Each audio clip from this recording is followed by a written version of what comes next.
So guys, जैसा कि हमने पिछले एपिसोड में देखा कि सभी 4 स्टार फाइट संत लेवल के एक्सपर्ट ने साथ मिलकर फैसला किया था कि वो प्यूरिफाइंग डेमोनिक लोटस फ्लेम से निपटेंगे और वो अपनी पूरी पावर का इस्तेमाल करते हुए डेमोनिक लोटस संत से फाइट करने लग गए थे। वहीं जियोयान और बाकी सभी 1 और 2 स्टार फाइट संत उन फायर स्लेव संत से निपट रहे थे। जियोयान ने पहले ही बता दिया था कि वो इस फाइट में हिस्सा नहीं ले सकते, वरना डेमोनिक लोटस फ्लेम उसे फिर से वश में कर लेगी। डेमोनिक लोटस फ्लेम ने अपने जाइंट पपेट को बाहर निकाल लिया था, जो तेजी से रोर करते हुए उन सभी पर अटैक कर रहा था। पर सभी ने एक साथ काम किया और उन्होंने उस पपेट को मार गिराया था। पर हेवनली डेमोनिक लोटस फ्लेम ने अपने अल्टीमेट मूव का इस्तेमाल किया और एक तेज एनर्जी वेव के साथ उन सभी को अपनी हेवनली फ्लेम के मैग्मा में गिरा दिया था, जिससे वो सभी घायल हो चुके थे। पर उन सभी को काफी गुस्सा आया और अब वो अपनी बची हुई पूरी ताकत के साथ हमला करने के लिए तैयार थे। होलो सोल से मास्टर हुनमी शेंग कहता है कि हमने जो अभी अपने पास ताकत बचाकर रखी है, अगर हम उसका अभी इस्तेमाल नहीं करेंगे तो शायद हमें दोबारा वार करने का कोई मौका ही न मिले।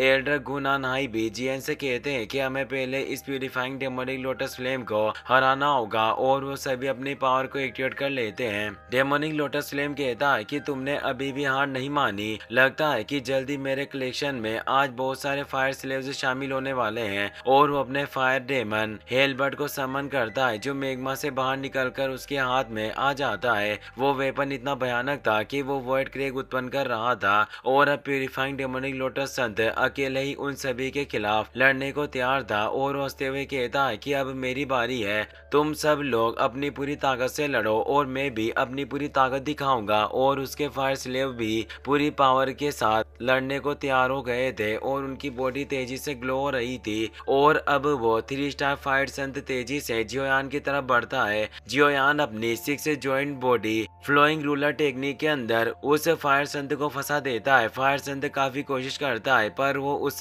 रूलर टेक्निक से बाहर नहीं निकल पा रहा था, इसीलिए वो एक मंत्र पढ़कर एक प्रोटेक्टिव शील्ड को एक्टिवेट कर लेता है, जिससे वो उन रूलर अटैक को रोकने लग जाता है। यह देखकर जियोयान उस रूलर टेक्निक को सिकोड़कर उस शील्ड को तोड़ने की कोशिश करने लगता है। वो फायर स्लेव अपना पूरा जोर लगा रहा था पर वो अपनी शील्ड को बचा नहीं पाता और वो शील्ड क्रैक होकर खत्म हो जाती है। और इस एक्सप्लोजन की वजह से वो फायर स्लेव सीधे नीचे मैग्मा के सागर में गिर जाता है, जिससे ऐसा लग रहा था कि वो खत्म हो गया। पर जियोयान को अंदर से एहसास होता है कि मैग्मा में कोई हलचल हो रही है। तभी वो फायर स्लेव फुल स्पीड से बाहर निकल आता है और मैग्मा से एक जायंट वेव क्रिएट करता है, जिससे वो जियोयान पर हमला कर देता है। वो जियोयान को मैग्मा में डुबोकर मारना चाहता था। जियोयान अपने हेवनली ब्लैक रूलर को तैयार करता है और अपनी हेवनली एनर्जी से भरकर फ्लेम स्प्लिटिंग सुनामी स्लेश से वार करता है। ये स्लेश इतना ज्यादा भयानक था कि वो उस मैग्मा वेव को चीर देता है और वो स्लेश सीधा फायर स्लेव को जाकर लगता है, जिससे वो फायर स्लेव अपना बचाव नहीं कर पाता और उसके सीने पर एक गहरा घाव हो जाता है। पर वो हेवनली पावर से कुछ ही समय में उस घाव को पूरी तरीके से ठीक कर लेता है। जियोयान पूरी तरीके से हैरान था कि यह खुद की बॉडी को रिपेयर कर रहा है। तभी वो फायर स्लेव फुल स्पीड में टेलीपोर्ट होते हुए जियोयान के पास पहुंच गया और उस पर एक पावरफुल पंच अटैक करने लगा। जियोयान भी अपने रूलर से हमला करता है और अब उन दोनों के बीच एक फियर्स कॉम्बैट फाइट स्टार्ट हो जाती है। जियोयान अब अपने रूलर को रखकर ग्रेट हेवन क्रिएशन पाम को एक्टिवेट कर लेता है, जिससे वो फायर संत को ब्लैक होल के अंदर खींचने लगता है। फायर स्लेव उस वैक्यूम पावर का विरोध करने लगता है और दूर जाने की कोशिश करता है, पर वो कामयाब नहीं हो पाता और उस गोले में समाकर ग्रेट क्रिएशन पाम रियल में आ जाता है। जियोयान को एहसास होता है कि उस फायर स्लेव की बॉडी तेजी से डेमोनिक फ्लेम एनर्जी से ग्लो हो रही है और वो कहता है कि जब ये demonic lotus flame in fire slave की बॉडी से बाहर निकलती है तो इनकी ताकत कम हो जाती है और अब उस फायर स्लेव के अंदर मौजूद डेमोनिक लोटस फ्लेम की सील आसपास की एनर्जी को एब्जॉर्ब करके अपनी पावर को बढ़ाने लगती है और तेजी से वो जियोयान पर हमला करने के लिए फुल स्पीड में आगे बढ़ता है। जियोयान अपने हेवन क्रिएशन पाम से उसके हमले को रोकने लगता है, पर इनके टकराव से एक तेज स्फोट होता है। फायर स्लेव अपने हमले से जियोयान को भी बाहर निकाल लाता है। जियोयान समझ गया था कि ये फ्लेम जो इनकी बॉडी में मौजूद है यही इनकी ताकत का राज है और क्या मैं इस लाइट क्लस्टर एनर्जी से इन्हें कुछ देर के लिए रोक सकता हूँ, पर मुझे कोशिश तो करनी होगी। वो फायर स्लेव वापस से जियोयान की तरफ हमला करने के लिए बढ़ता है, पर जियोयान अपनी एनर्जी को उसके माथे के अंदर भेजने लग जाता है, जिससे वो उसके अंदर मौजूद उस purifying demonic lotus flame energy को सील कर देता है। वो एनर्जी विरोध करके भागने की कोशिश करती है, पर जियोयान अपने चक्र की मदद से उस फायर स्लेव को पूरी तरीके से पकड़ लेता है, जिससे वो अपने हाथ पैर हिला नहीं पा रहा होता और जियोयान अब उसके अंदर मौजूद उस डेमोनिक लोटस फ्लेम की एनर्जी को खत्म कर देता है। प्यूरिफाइंग डेमोनिक लोटस फ्लेम भी यह देखकर हैरान रह जाता है कि आखिर ये लड़का मेरे फायर स्लेव्स को कैसे कंट्रोल कर पा रहा है।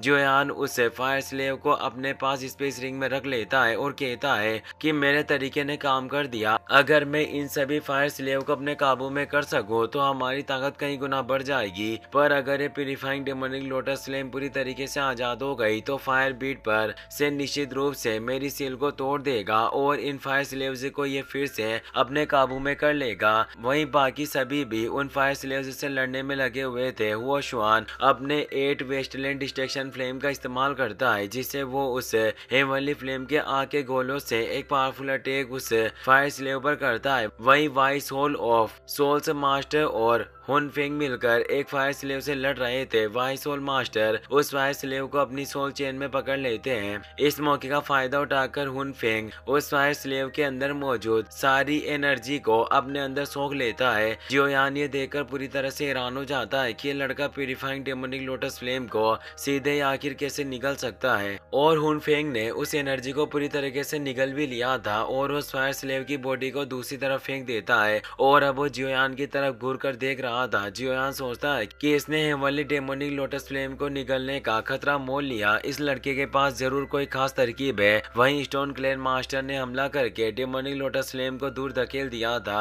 और जीएन भी अपने ड्रैगन से हमला करके उसे घायल कर देती है। एल्डर हो याओ भी अपनी dual fire and ice technique का इस्तेमाल करते हुए दोनों हाथों से डेमोनिक लोटस फ्लेम को कुचलने की कोशिश करने लग जाते हैं।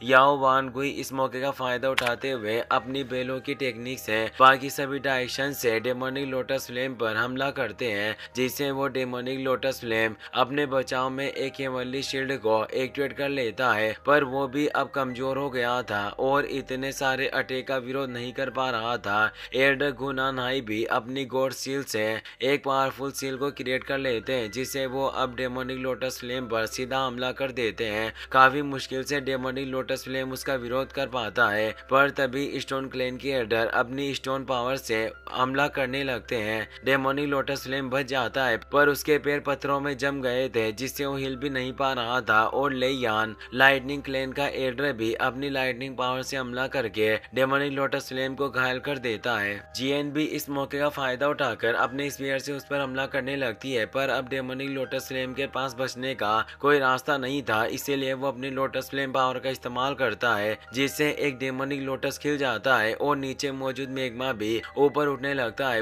वो पूरा स्पेस कांप उठता है और सभी हेवनली फ्लेम से बचने की कोशिश में दूर हो गए थे। प्यूरिफाइंग डेमोनिक लोटस फ्लेम जोर से हंसने लग जाता है और कहता है कि मुझे काबू करने के सपने मत देखो, मैं हजारों सालों की केस से तंग आ चुका हूँ, अब मैं किसी के सामने भी नहीं झुकूंगा। तुम चाहे कितनी भी कोशिशें कर लो, पर तुम लोग हार जाओगे और मेरे फायर स्लेव्स बनोगे या फिर मारे जाओगे। और वो अपने सभी फायर स्लेव की एनर्जी बढ़ाकर उन्हें सेल्फ डिस्ट्रक्शन के लिए तैयार करने लगता है, यानी वो फायर स्लेव की बॉडी विस्फोट करके उन सभी को चोट पहुंचाना चाहता था। जियोयान को भी इसका एहसास हो गया था और वो सभी से कहता है कि ये फायर स्लेव खुद को नष्ट करने वाले हैं, सभी केयरफुल रहना। वो सभी फायर स्लेव एक साथ उन सभी 4 स्टार फायर संत एक्सपर्ट की तरफ बढ़ते हैं। जीएन, गुनान हाई, हुन मी शेंग सभी परेशान हो जाते हैं, पर उनके पास उन्हें फायर स्लेव से बचकर भागने का मौका नहीं था, क्योंकि वो सेल्फ डिस्ट्रक्ट करके खुद की बॉडी को उड़ाने लग गए थे, जिससे पावरफुल एक्सप्लोजन हो रहे थे।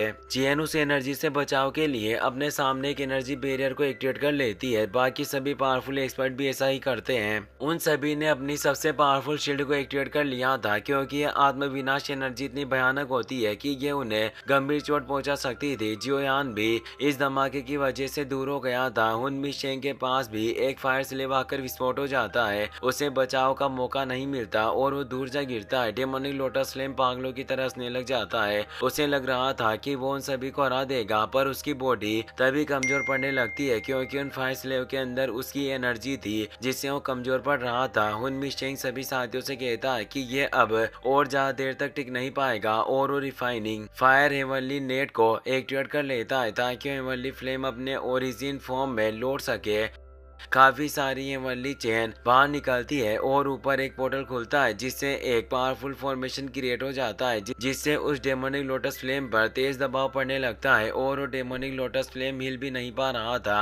हुन मिशेंग बाकी सभी लोगों से कहता है कि साथियों मेरी मदद करो, इस प्यूरिफाइंग डेमोनिक लोटस फ्लेम को कैद करने का यही सही वक्त है। सभी सोच में पड़ जाते हैं क्योंकि उन्हें होल ऑफ सोल्स पर विश्वास नहीं था। हुन मिशेंग उन्हें कभी भी धोखा दे सकता था, इसीलिए वो परेशानी में थे और सोच में पड़े हुए थे। हुन मिशेंग उन्हें कहता है कि तुम ऐसे क्यों भूत बनकर खड़े हो। उन सभी के पास कोई रास्ता नहीं था, इसीलिए वो हमला करने के लिए तैयार हो जाते हैं और वो सभी उस फॉर्मेशन के ऊपर चले जाते हैं और अपनी पावर को भी उस फॉर्मेशन के साथ मिलाने लगते हैं जिससे वो फॉर्मेशन और भी ज्यादा स्ट्रॉन्ग हो जाता है और प्यूरिफाइंग डेमोनिक लोटस फ्लेम पर और ज्यादा दबाव पड़ने लग गया था। हुन मिशेंग कहता है कि प्यूरिफाइंग डेमोनिक लोटस फ्लेम तू बचकर नहीं भाग सकता और वो फॉर्मेशन को पूरी तरीके से एक्टिवेट कर देता है जिससे डेमोनिक लोटस फ्लेम पर भयंकर प्रेशर पड़ने लग जाता है जो इतना ज्यादा था कि उसके पैरों के नीचे क्रैक क्रिएट हो रहे थे। जियोयान भी ये सब देख रहा था। जियन कहती है कि ये heavenly net demon sealing array है जिससे प्यूरिफाइंग डेमोनिक लोटस फ्लेम को पकड़ने के लिए खास तौर पर बनाया गया था जो उसे तेज दर्द दे रहा था और वो अपने बचाव में कुछ भी नहीं कर पा रहा था। इसी के साथ ये एपिसोड यही खत्म हो जाता है। अगर आपको वीडियो पसंद आया हो तो इसे अपने दोस्तों के साथ शेयर करें, साथ इस वीडियो को लाइक करने के साथ साथ चैनल को सब्सक्राइब जरूर कर लें। Thanks for watching.